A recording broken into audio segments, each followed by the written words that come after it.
Start with the Cavaliers. So we've got Let's start with the Cavaliers. The worst. K-Love. Yep, the worst team in the NBA last year. They're going to be the Oh, worst. really? Were they worse than did they win less games than the Warriors? That's fair. They didn't win less games than the Warriors, but just subjectively, in my opinion, Right. they're a worse team. They're going to be the worst team again this year. You think so? In all likelihood, they're not going to make the playoffs.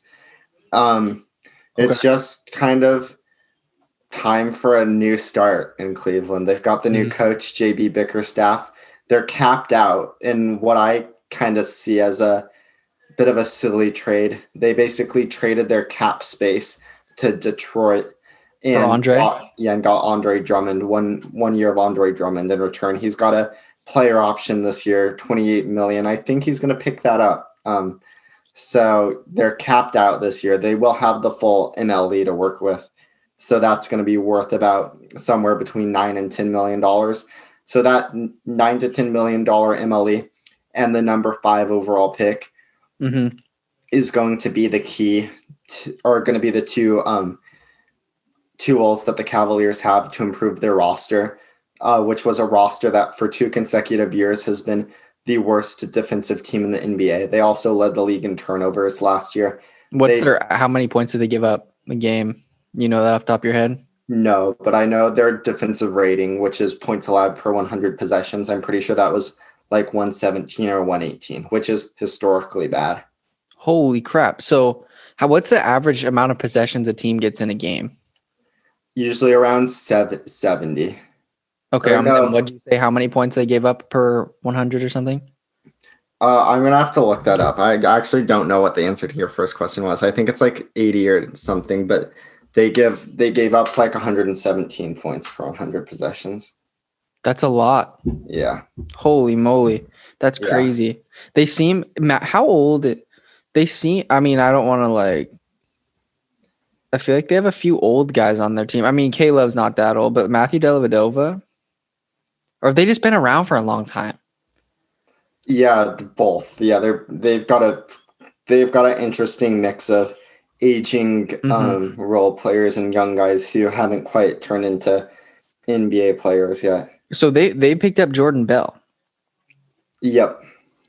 Got it. And then they've got obviously Colin Sexton. I really liked him out of Alabama. He was cool. Yeah, and he is probably, maybe aside from Kevin Porter Jr., Colin Sexton is a guy who at least has some sort of intrigue as a young prospect. And Zizic, why does he sound familiar? He's in his 3rd year, I think, 3rd or 4th year. This is the last year his contract just expired. Sorry. I don't know why he sounds familiar. He was like kind of a highly touted guy coming out of Europe, but he hasn't really panned out in the NBA. Dang, yeah. I couldn't tell you. I forgot Larry Nance was there. Larry Nance actually quietly had a very good year last year. I like him. He's kind of good at everything for being a good big guy, huh? Yeah, I agree. Kind of a jack of all trades. He can shoot a little super athletic around the rim. They actually played him at small forward, and I think he's got some pretty good defensive chops too. He can move his feet pretty well and guard 3 positions, in my opinion. I'd be very interested to see what Larry Nance looked like on a better team, just because I feel like he's. Who's he on before? He was on the Lakers, but that was back when the Lakers sucked. So he's never really played on that competitive. Well, aside from, I think he was on Cleveland for some of the championship years, but he wasn't like a main cog of that team the way he's a main part of this current Cavaliers team. So I'd be interested to see current Larry Nance Jr. in sort of a more high leverage situation. 100%. Dude, yeah, Andre Drummond. Can you talk about him for a little bit? Because he was, for the 76ers, he was one of the better centers in the league, huh? You mean for the Pistons? Or power. I mean, yeah, for when he was on the Pistons, yeah. Yeah. Sorry. Yeah, I just got him. I always got him and Joel Embiid. Did I say the 76ers? Yeah, I'm a little distracted too tonight. But he definitely was. And the game is sort of moving away from that traditional drop coverage center, just dunk it and get rebounds. So he's kind of a dinosaur in that regard. He still brings some useful tools to the table in terms of rebounding and rim protection, but just not as dynamic offensively and defensively as sort of the new age of center that's currently in vogue. And so that's kind of the story with him. And he's getting paid 27 mil. 29 mil. 29. Yeah, that's how much his player option is worth. Oh, so is that including like the 8% bonus or something? What's the 8% trade bonus? What does that mean? Oh yeah, that's just like some players have it worked into their contract that there's like a trade kicker. So if their team trades them, they get a raise. Okay. Sort of like some players have like a no trade clause. A trade kicker is just sort of like the next tier down from a trade clause in terms of like locational security. But I sort of wanted to talk about the Cavaliers' number 5 pick because I was just about to ask you, who do you think they're going to pick up? Yeah, I think as we've sort of gone through these teams, we've sort of been kind of formulating a bit of a rough draft of a mock draft. Like I know I suggested LaMelo Ball for the Wolves at number 1. I suggested Wiseman to the Warriors at number 2. Anthony Edwards to the Hornets at 3. And then last time when we talked about the Bulls, I suggested they go for Tyrese Halliburton. And so at 5, I think the Cavaliers will have an interesting selection of prospects available. I think there's a good chance that one of either Deni Avdija and Isaac Okoro will be available, both of whom are forwards with good positional size. Where's Okoro from? Is he Auburn? Auburn. And wing forward is definitely the biggest need of this Cavalier team. I especially like Okoro because his main strengths come on the defensive end of the floor, which obviously we talked about the Cavaliers' shortcomings there. So I think Okoro could be a huge add for this Cavs team. He is the guy who I would pick. Avdija, I think they probably are going to like him quite a bit just because I feel like NBA teams see him as a very high upside play. And God knows the Cavaliers need guys with high upside. They don't seem to have like their star of the future yet. So that's why I could see Avdija being intriguing for them. I tend to see Avdija as a very overrated prospect. I don't really see it with him. Yeah. I think forwards with guard skills can sometimes be overrated, especially in the case of Avdija, who doesn't really have a shot. And I don't really think he'll be able to guard anybody in the NBA. So I'm a little lower on Avdija than I think most scouts are. But I like Okoro a lot for him. Yeah. When the Knicks drafted Kristaps and the Mavs got obviously Luka, were you kind of in the same boat, or did you kind of know about those guys and you thought they were going to pan out pretty well?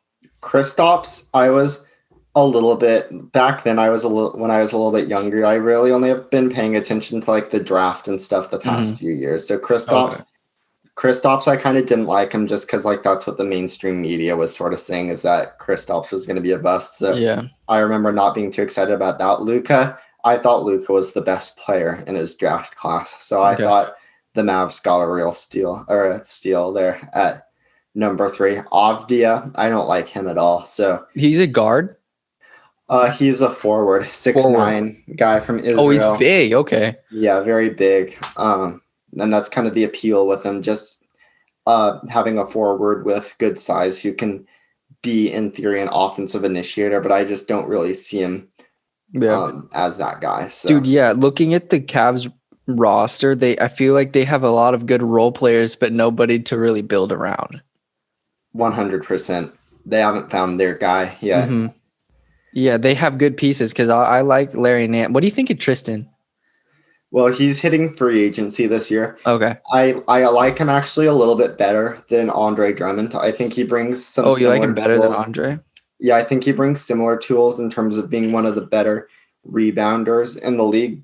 I think he's I just think he's a bit less limited. He might not have.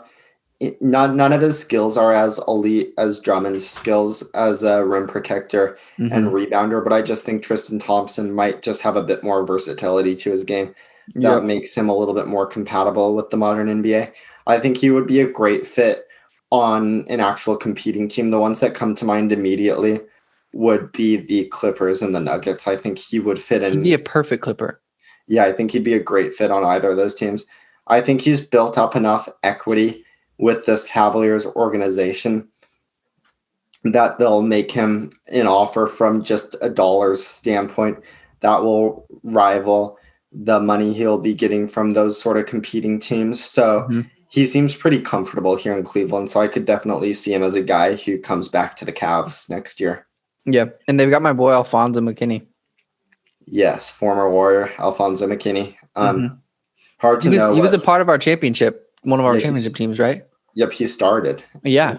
I guess I should rephrase that. He didn't start on a championship team, but he started for the Warriors when they lost to the Raptors, right? I believe so, yeah. Yeah. At least in the games Kevin Durant didn't play, which was all but one of them. So it's hard to know what his future holds. I don't really think they like him. He kind of was not that awesome this season. And really? Yeah, and the Cavaliers, I guess, just had a training camp where they got to evaluate some of the younger guys. And I didn't really hear much about Alfonso McKinney, which dang. Yeah, and there was a lot of positive stuff coming about like certain other young prospects, which just makes it a little bit concerning. Yeah, dude. I don't know. Like, they definitely have good guys there, but it's going to be interesting to see. I feel like, because do you think if they drafted Coro, is he going to be an immediate impact? You know what I mean? Because I feel like outside of the top 3 guys in the NBA draft, it might be, I don't know. I think Okoro would make an immediate You think impact. So? Yeah. He'd be their best defender from day one. And they don't really have a small forward. Like right now, they've kind of patched it together with Chetty Osman and Larry Nance and Kevin Porter Jr. and having those guys kind of slide across the wing and forward spots. And so I think Isaac Okoro would immediately be one of, if not the best forward/wing on their roster. So I think he'd make a big impact on this Cavaliers team. Oh, shoot. I think it says at the bottom, Alfonso McKinney waived. Did they waive him? They could have. Under dead salary, under J.R. Smith. I think they waived him. That's tough. It would make sense if they didn't talk about him in their training camp if they waived him, yeah. Yeah, I don't know when the guarantee date on his contract was. I don't think they waived him, at least not from what I saw. That's just what it says right there. Really? Are you on Basketball Reference? No, I'm on the little chart you sent me. You see dead salary under J.R. Smith? It's near the bottom of the page. It's below the draft picks. No, I don't. You don't see it? It's in the thing you sent me on over text. In the Cavaliers spreadsheet of all their... Yeah, I see it. Dang. Yeah, I didn't hear that. That must have been very recent, like today or yesterday if they were. Oh, dang. That's crazy. Yeah. Okay, so I guess that just kind of reaffirms my guess that it wasn't a part of their long-term plans. I thought they'd at least wait until training camps to waive him. So did they just hold their thing in Cleveland, or what? Because weren't some teams doing some stuff at the bubble? Yeah, I think they just held theirs in Cleveland. Okay. Yeah, for sure. Yeah, who's Matt Mooney?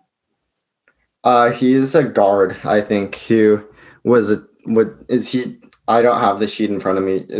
Was he a two-way guy for them last year? Oh yeah, he was. I don't quite remember watching him so much in the NBA. I remember seeing some of his highlights from the G League, but yeah, I don't really know much about him. I don't know if he'll be back. I haven't really heard too much about him one way or the other. So for those guys, especially on two ways, it kind of really, I don't know, could go either way. Is there any guys that, do they have enough space to maybe pick somebody up in the future? You mean like this offseason? Maybe not this offseason because it didn't really. I feel like you would have mentioned it if they were going to. Maybe in the future.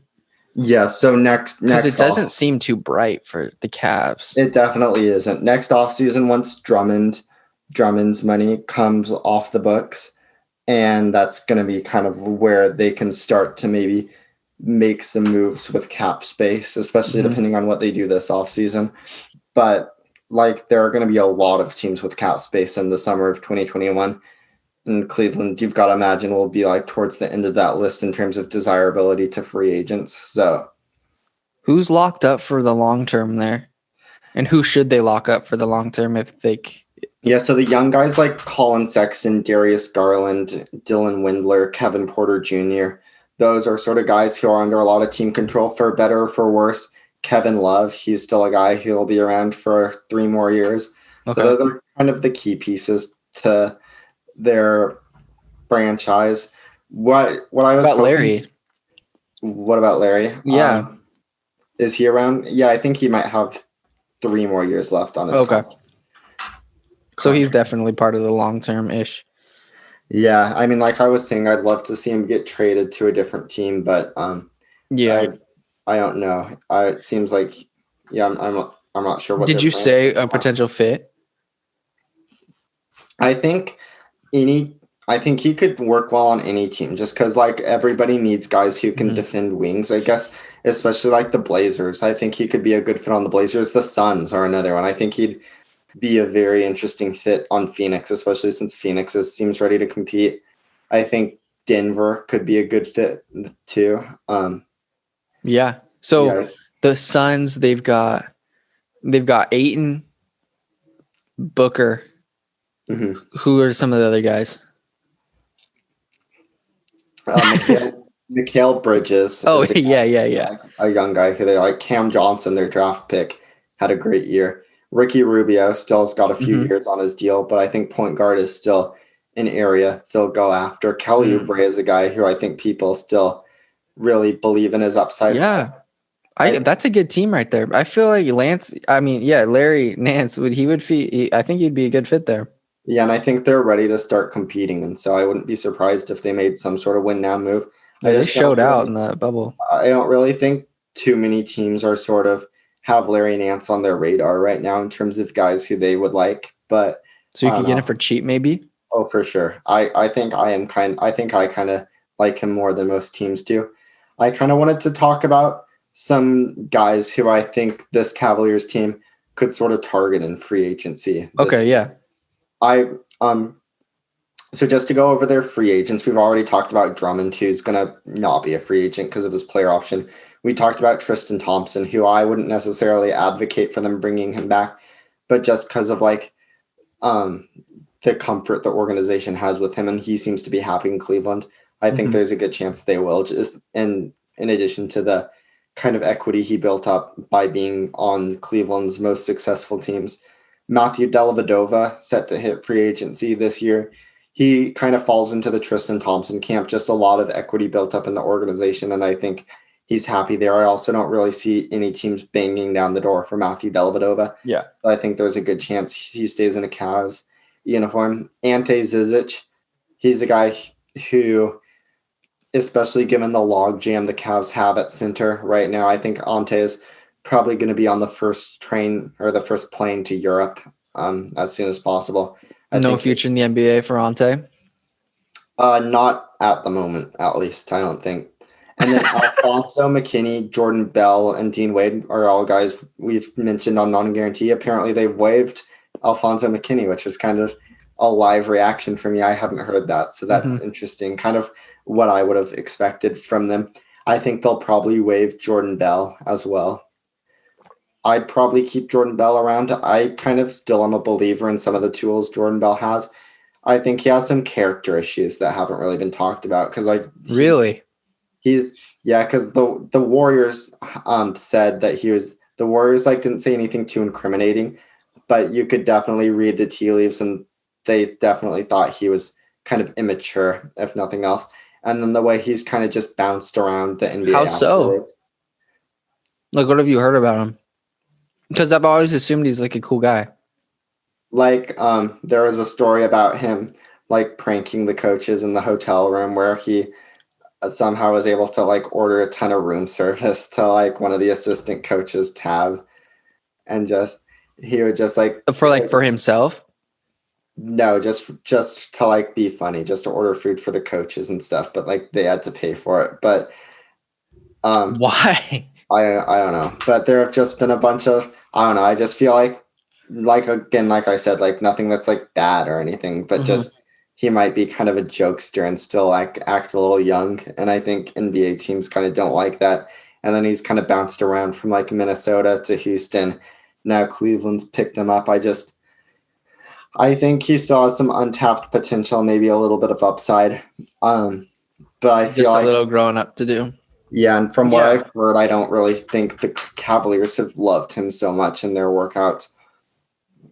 Yeah, I feel like that's so true because a lot of these guys, unless you're an absolute superstar, some of these guys that come into the league so young, they're so mature. Like Zion. Oh yeah, He's like pushed into the stardom as a teenager, and he acts so above, like beyond his years. I feel like. Yeah.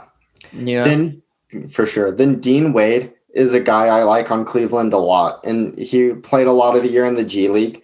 He actually is a guy who I've watched a lot of film on him just because I've seen him in the NBA and I like his game a lot.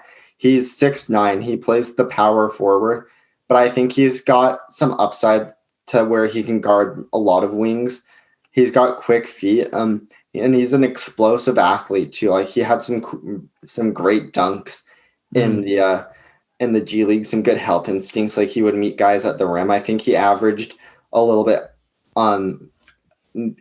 under like a block per 40 minutes in the G League. Oh wow. So, yeah, he's definitely a guy who I'm interested in, a floor spacer too. I think Dean Wade's got a bit of a bright future. I definitely expect Cleveland to guarantee his contract to at least like give him one more year to kind of show him what he's made of. And so when you look at their roster, they have 10 players now after they draft the number 5 pick. You assume that they'll sign their second round pick to a contract, so that's 11. And so that pretty much gives you up to 4 more spots to work with. We already talked about Thompson and Dellavedova potentially filling up those spots. Dean Wade maybe filling up another one. So really you're just looking at like 1 or 2 more guys to sort of round out your team at that point. And you've got the full MLE. So I definitely think there are a few interesting guys the Cavs can target. And who are they? And some guys who can make an impact immediately.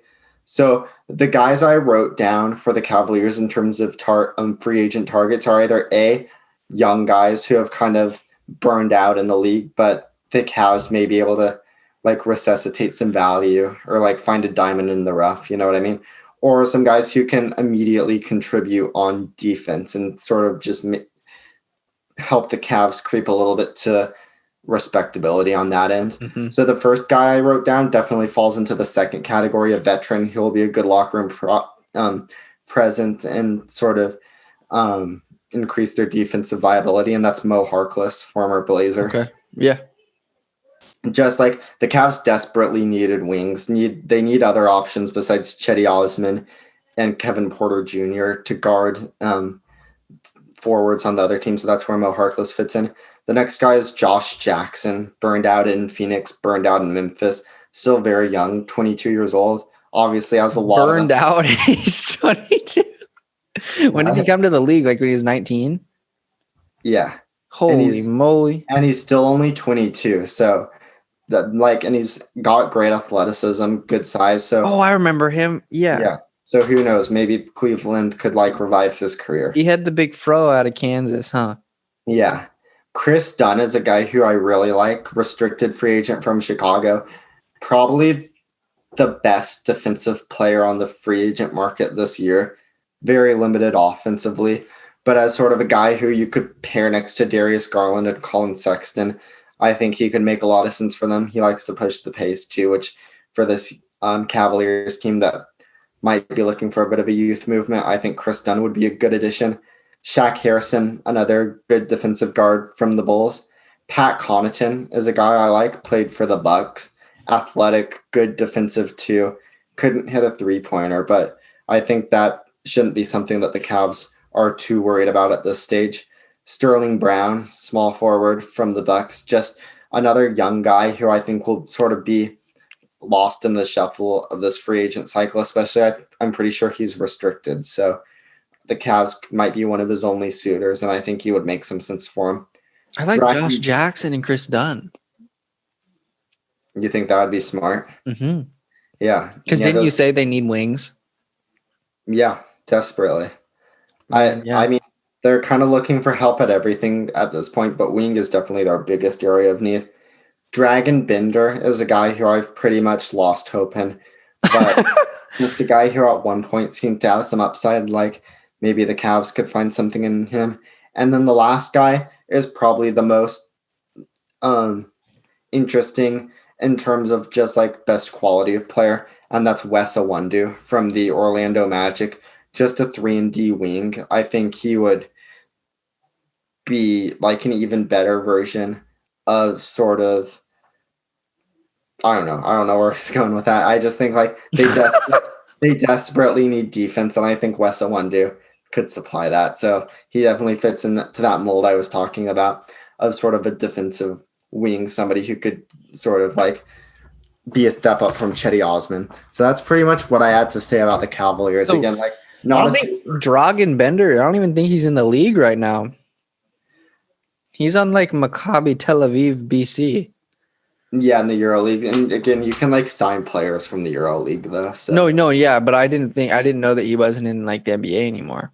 Yeah, I think he's like a lot of guys. Well, not a lot of guys, but there have been a few players who have sort of had burned out in the NBA, and like while the NBA is on hiatus, have gone to Europe to kind of recoup some value or build their stock up by hopefully playing well before the season started. Oh, okay. So I didn't know you could do that. Yeah, I mean, under normal circumstances, you couldn't just because of like the overlap and stuff. But these are kind of weird times we're living in.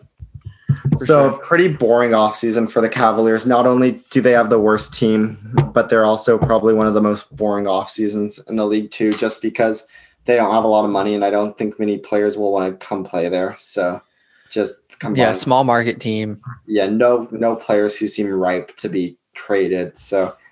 The one trade I did want to bring up. I thought this was pretty interesting. I thought of this earlier today. What about a Kevin Love for Al Horford swap? I think the 76ers would probably have to give him Mike Scott or Zaire Smith or a little bit more salary. I think Kevin Love could be I feel like that would benefit. I feel like I don't know. Al Horford's really good.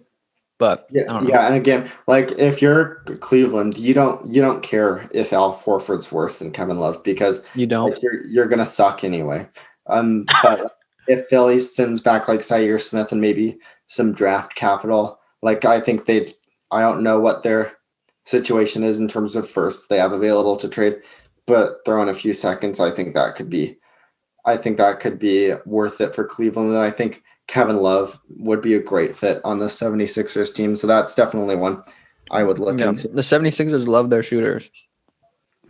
Yeah, and they desperately need them right now. So the Pistons, let's just kind of breeze through the Pistons. I think they have some more interesting stuff to talk about than the Cavaliers, mostly just because they have about $30 million worth of cap space. I think a little bit under, assuming they obviously will pick up or will keep the cap hold for like Christian Wood. So they'll have I think they'll have either the second or third most cap space in the NBA. So this is definitely a team that can spend more than pretty much any other NBA team this offseason. And they also have the number 7 pick, which is what I'm going to start with. The number 7 pick, I think the Pistons definitely need a point guard. And I think there are some good point guards in this draft class. I don't think that LaMelo Ball obviously will fall to number 7. No, not at all. But I do think one of either Killian Hayes or Tyrese Halliburton will fall to number 7. And I definitely think that's who they'll look at. I think there's a good chance Tyrese goes before just because he makes so much sense on like the Chicago Bulls at 4 or the Atlanta Hawks at 6. But I think Killian Hayes is a guy who could definitely be around at 7 and would be a big pickup for the Pistons. I like Killian Hayes as much as almost any point guard aside from LaMelo in this draft. So, bro, I don't know. I couldn't have told you. Remember when we were doing the thing? Like, I only know Blake Griffin, Brandon Knight, Luke Kennard, and Derrick Rose. Yeah. Those are the only guys I know. Maybe Lanks. I actually know Langston Galloway. Yeah, but definitely like not a roster filled with household names. No. So I guess with the number 7 pick, I would take Killian Hayes. Well, I wouldn't take Killian Hayes. I think they're going to take Killian Hayes. And maybe I would take Killian Hayes. A guy who I really like in this draft, though, and I know I've talked about him a lot on the show, is Tyrell Terry, who's the point guard out of Stanford.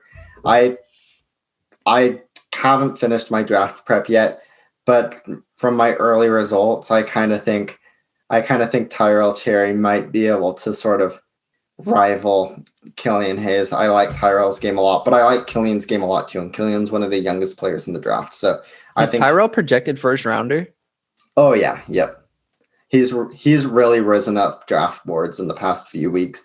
I was kind of ahead of the curve in terms of. Yeah, you were. We were talking about this summer with Anders and stuff. Yeah, I was a big Tyrell fan from the beginning, but he's starting to get some of the respect I think he deserves. So that's good to see. I do think the Pistons are going to end up taking Killian Hayes, though. He's foreign, right? Yeah, he's from France, but he might have played he's from France, but he played in the German league. So the Bundes. Oh yeah, he's from France. Yeah, but he was born in Florida. Yep, Florida. I think his dad might have been an NBA player. Oh, makes sense.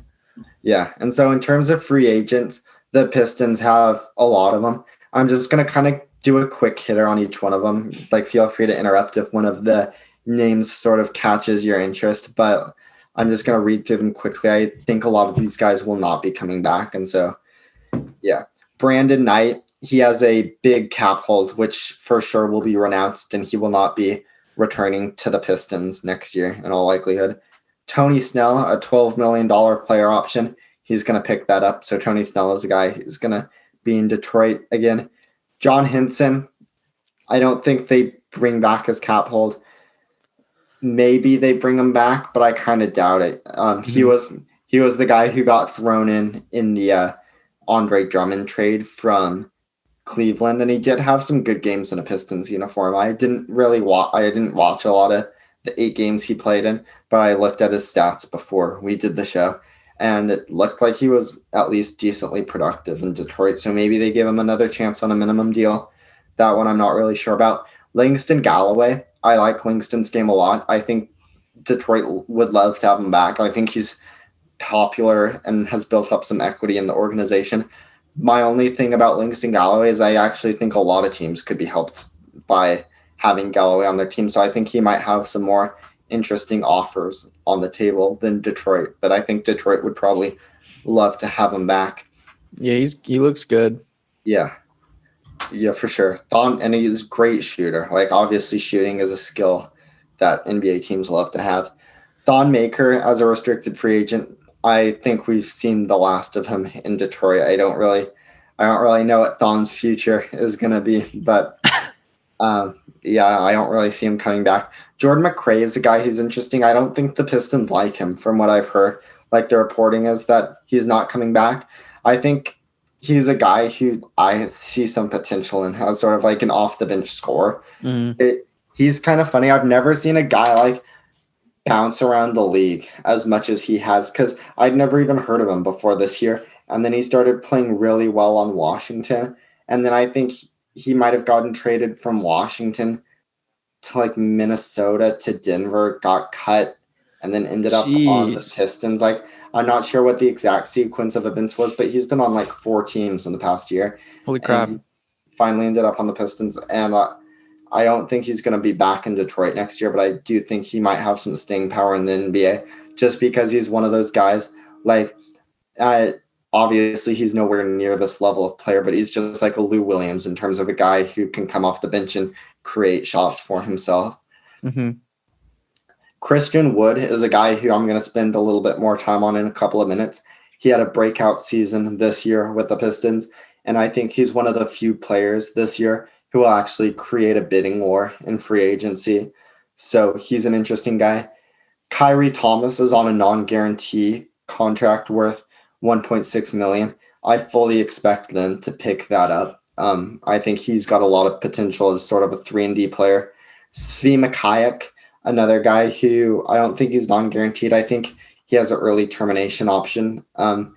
And his contract is worth $1.6 million.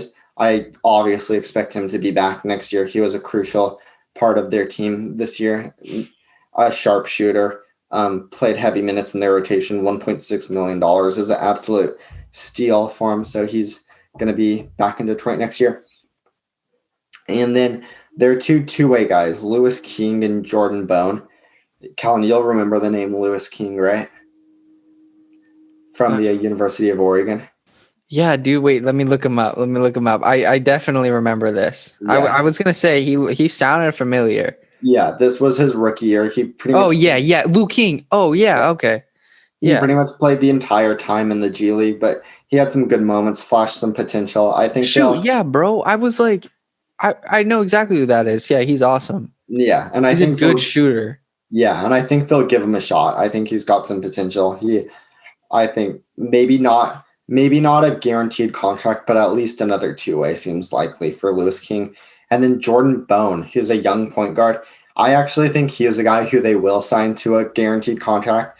I'm not sure about the number of years or the amount of money, but the Pistons seem to love him, and they desperately need point guards. He's a guy who can push the pace a lot and sort of get to the rim, which is a valuable skill for like teams who are in the situation of Detroit where they sort of have trouble creating efficient offense just because transition buckets are so easy. So Jordan Bone is definitely a guy I look at as somebody who will be a priority for the Pistons this offseason.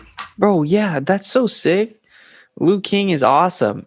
Yeah. Yes, he was in that big recruiting class with Bol, huh? Yes. And he went undrafted, but the Pistons picked him up and he had a Wait, how come? Is it just because just whatever reason? Yeah, I don't really know. I didn't really scout him before the draft. But the I did watch his film in the G League this year though, and it looked promising, and I've heard good things about him. So there was a video on YouTube that I watched of him. I'm almost positive it was him, and they were doing drills where they're rotating guys in and out. They were just playing 1v1 and like first shot wins or whatever. And he made, I forget how many consecutive shots he made in a row, but they would just check it up and then he hit a three and then the next guy came in. They did the same thing. He just kept hitting threes and they just kept rotating in and out. He was destroying these guys. Because he's 6'9", athletic and can shoot. So that sounds like a recipe for success. 100%, dude. Yeah, he's a beast. The targets I had for them in free agency, obviously number one is retaining Christian Wood. I think they'll do this. I think because players, especially guys like Christian Wood, who have sort of had a rough start to their NBA career, those sort of guys tend to show loyalty to the teams that allowed them to sort of break out and take the next step. So I think Christian Wood and Detroit will be very like mutually interested in each other. I could see a deal that's like 3 years, $35 million, like somewhere around there, somewhere between $10 and $15 million per year over the span of 2 or 3 years. That seems realistic for me in terms of like what could happen, since Charlotte and New York are both rumored to be interested in Wood as well. This price could go way overboard. Like it could be up to almost like nearly $20 million, like realistically. And at that point, if I'm Detroit, I probably step away. I probably step away, but what I think they'll be very motivated to bring him back. So I think Christian Wood is definitely a guy who could end up being overpaid this offseason. But I definitely think he's a guy who also he's a good player. Detroit will try to bring him back. Dang, yeah, he's good. Yeah, we already talked about Jordan Bone. I definitely think he'll be a priority. The guy who's kind of who's kind of like the biggest fish this offseason, who every team with cap space, aside from maybe the Hornets and maybe the Hawks, every team will be interested in this guy. Mm-hmm. That is Fred VanVleet of the Toronto Raptors. Just to keep it short and sweet, I don't think Fred wants to come to Detroit. I think he'll get similar offers monetarily from New York, Phoenix maybe, and obviously Toronto. And I think all three of those places seem more appealing than Detroit. So I don't think the interest there will be mutual. For some reason, I could see him as a Knick. Yeah, I mean, New York. I can just picture him in the Knicks uniform. I don't know why. New York is like the city of point guards, so maybe. The thing for me is that it was so hard coming up with free agents for these two teams. Yeah, especially for Detroit, because obviously the Cavaliers, like my main thing was just guys who can play defense or you like young guys with potential, because like really like they're not competing. Like, because for the Blazers, you can look at them and say, well, they're a great team, but they have no wing defense and they don't quite have enough shooting around Damian Lillard and CJ McCollum. So they just pinpoint those two specific weaknesses. With the Cavaliers and Pistons, like everything's a weakness. And so it's kind of hard in that sense. So the main thing for me is just kind of trying to find young guys with potential, which is what I did for the Cavs. For the Pistons, the last guy I'm very interested in is Jakob Poeltl, who was on the Spurs this year. Kind of traditional center, rim protector. I think he could be like the perfect sort of being to Christian Woods Yang, kind of more of a traditional rim runner, pick and roll center, whereas Wood can definitely space the floor. I think maybe like $7 or $8 million a year sounds fair for Jakob Poeltl. I definitely think Jakob might get that from a few other teams, including the Spurs. But he's definitely a guy who I would look at least a little bit. Those were the four main guys I had for Detroit. They have a lot of cap space though, so really like nobody's off the table for them. So it'll be interesting to see what they do. If I had to guess, I would just say they'd go after retaining Christian Wood. Yep. And then from there, you're down to probably like 12 or 13 mil, who you can split around like maybe Langston Galloway, bringing back Jordan Bone. And then I don't know, maybe like a few of those guys I talked about, like a Jakob Poeltl, who could kind of just fill up some minutes for him. But I just don't really see that. I don't know what direction they're going in, because on one hand, you've got Derrick Rose, Blake Griffin, who are two sort of older guys who are ready to win now. And if they both stay healthy and play to their potential, like this Detroit team could definitely challenge for the 8th seed in the East. Okay. But if Blake Griffin gets hurt again, maybe they move on from Derrick Rose. All of a sudden, this is probably one of the worst teams in the NBA. So I definitely think they should look to bottom out and sort of, I know it's kind of cliche to say rebuild in the modern NBA, but I definitely think that's the direction the Pistons should be headed in. But I just don't really know if their management agrees with me. Yeah. I don't know. It's just so tough because there's not a lot of guys that are itching to go to either Detroit or Cleveland unless they're winning. At least Detroit has more money than most teams, but right. That's good.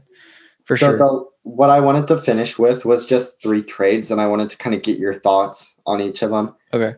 The last one involves the Warriors. So the first one I had was Derrick Rose to the Clippers for Rodney Magruder and a couple second-round picks. I mean, probably sounds good because you could get some good talent, especially if you're trying to rebuild. 100%. That's what I thought. And Derrick, what? With some second round picks, you know what I mean? But also, I mean, I'm sure. Derrick Rose he had a pretty decent year last year, right? Yeah, and the Pistons, like he's not going to come back to them. So it seems like if they want to get any value for him, it would be smart to try to get it for him now for sure. Yeah, 100%. Then the second trade I had was Derrick Rose to the Lakers for Avery Bradley and either Alex Caruso or Talen Horton-Tucker. Because the Pistons, they need shooting. Yeah, they kind of need everything. Yeah, for sure. I think that probably moving Derrick Rose and trying to get as much talent as possible for him could be the move. Yeah, just like looking to more future assets. The last one I had was one that involved the Warriors. And I don't know if I'd do this if I were the Warriors, but it was Blake Griffin for Andrew Wiggins and Kevon Looney and some sort of draft pick. And a draft pick? Yeah. So we would send a draft pick, Kevon, in Wiggins for Blake. Yeah. That's kind of enticing. But at the same time, Blake's health is in question, so you don't want to get nothing out of that trade. Yeah, and the one thing I thought with this too was like Andrew Wiggins, I think makes a lot of sense on the Warriors, and I don't really know what Blake Griffin's role would be on the Warriors. Yeah, I agree, and I really like Andrew Wiggins. I don't think they should deal him away. If they do, I want somebody in return that could at least replace what he does, and who knows what Blake how that puzzle piece will fit in, because I don't know. He's good, but he's not a long-term kind of guy. Especially given the nature of the Warriors' their long-term like salary cap sheet. I just don't really think obviously the reasoning could be like Andrew Wiggins, his contract goes out for a few more years and Blake Griffin's contract is expiring, so you're saving money in the future. But given the nature of the Warriors cap sheet and who they owe money to and how long that money goes to, they're not really going to have cap space in the next few years anyway. So like having Blake Griffin's contract expire, especially when they have to re-sign Wiseman or something. Yeah, it doesn't really open many doors for them. So the opportunity cost of having Wiggins' salary in the books is not very high. And so that's the main reason I would say no for the Warriors. It has been rumored, not really rumored, but people want to see Blake Griffin get traded to the Nets and kind of be the final piece on that team. I just don't really think that makes sense at all. Especially defensively, I hate Blake Griffin's fit on the Nets because who's guarding small forwards? Because presumably you're going to play him with Kevin Durant and with either Jared Allen or DeAndre Jordan. So I just feel like that's a lot of size and a lot of immobility, especially Kevin Durant coming off the injury. I don't really see how that fit makes sense. People have tried to trade him to Phoenix. I don't really think that. I think Phoenix is ready to win, but I think that would be a little brash for my taste. Because you probably wouldn't get Blake for cheap, huh? No, I think you probably could. You think so? Yeah. Just because he's an expiring contract with a lot of injury concern. How old is he? I think he's in his early 30s, but I'll have to look it up. Yeah, dude, he's like 30. Oh, he's 31. Yeah. That's not bad. Yeah, but at the same time. And he's been injured a million times in his career. So, I don't know. Yeah, the Pistons, they'll probably going to take a couple years for them to get good. But I mean, if things go in the right directions, like you say, and if they stays healthy, they could potentially challenge for the 8 seed. Which, how much is that really worth in the grand scheme of things? Right, exactly. Yeah, that's exactly it. Especially with no fans in the stadiums, it's not like you're selling playoff tickets. So really, what's the value? Facts, dude. That is true. You don't even think about something like that. Yeah. I mean, I think that teams like the Cavs, who do you think, out of the two teams, I think the Cavs are probably at a better spot. That's a good question. So? It's hard to say. Let me look at their rosters one more time. Yeah, the Cavaliers definitely have more young players, but I'm not really high on any of their young players aside from Dylan Windler and Kevin Porter Jr. But you like Christian Wood on the Pistons. Yeah, and the Pistons have all the cap space, and they've got Derrick Rose and Blake Griffin, who in theory they could get assets for. And the last guy I forgot to talk about is Luke Kennard, who they can negotiate an extension with him this offseason. I just think that's going to be a little bit tricky given that Luke Kennard was injured for most of this year. And when he was healthy, he didn't really figure as a big part in Dwayne Casey's system. I think Dwayne Casey kind of underrates Luke Kennard. I think Luke Kennard should be taking a lot more shots, specifically 3-pointers, but that just hasn't really been the case. I don't really think Kennard and the Pistons see eye to eye. So I think, I don't think Kennard's going to sign an extension this summer, and I think he could be on his way out the door in 2021 if things don't change. Yeah, it's kind of give and take because Well, not out the door because he'll be a restricted free agent, but I definitely think both of them could be in a situation where it makes sense to move on from one another. Yeah, it's interesting because the Cavaliers, I think, just based on looking at their roster, they're in a better position players-wise, but financially they have more restrictions. But the Pistons, on the other hand, might be less talented roster-wise, but they have more flexibility with 100% players they can sign in their cap space. So I personally would rather be more financially free, I think. Yeah, especially when you're looking to sort of retool and build a new team. Mm-hmm. Especially when the NBA is, I feel like it's kind of different in the sense, like at least different from the NFL, where you might have to re-sign a draft pick for a lot of money soon rather than be like on a rookie contract like in the NFL. Absolutely. Yeah, the rookie contract only lasts 4 years, so you definitely have a limited amount of time to make things happen. Mm-hmm. True. But yeah. So yeah, are you good to go? I mean, I feel like this was pretty good. We did it. Yeah, just kind of these two teams are not like a ton exciting. Not that exciting. So we kind of just had to take our medicine and get them out of the way. So hopefully I'll pick two teams that have slightly more. Yeah. Do you have any ideas, or do you just want to? Yeah, maybe next time the Hawks are fascinating. All right. Yeah. Talk about Atlanta, and then maybe we'll talk about their southeastern counterparts, the Miami Heat. That could be good. Sweet. Yeah, that sounds awesome. Hawks and Heat. All right, cool. Sounds good. All right. Thank you. Thank you. Goodbye. Bye-bye.